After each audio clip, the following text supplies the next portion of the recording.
আমার একজন মানুষ লাগবে এখানে। দেখো ইউটিউবার, তোমাকে বলি, শোনো, জান, জাযাকাল্লাহ খায়ের।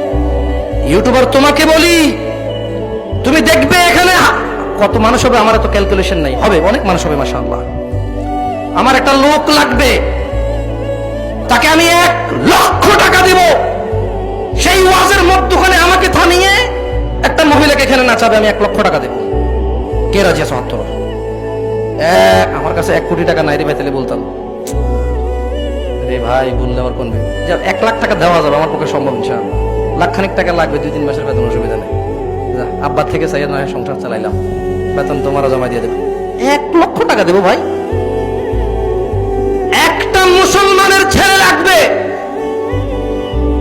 এখানে আমি কোরআন তেলাওয়াত করব অথবা আমি ওয়াজ করব, একটা মহিলাকে এখানে নিয়ে আসবে, এসে যারা এখানে ওয়াজ শুনতে আসছে তাদেরকে ওই মহিলার 10 সেকেন্ড নাচ দেখাবে, বিনিময়ে 1,00,000 টাকা দিব। আমার ওয়াজ বন্ধ করে দিয়ে, ওয়াজ থামিয়ে দিয়ে যদি এটা সে করতে পারে এবং তার কাছে বৈধ মনে হয়, তাকে 1,00,000 টাকা দেবে। কেউ আছে বাইরের পোলা?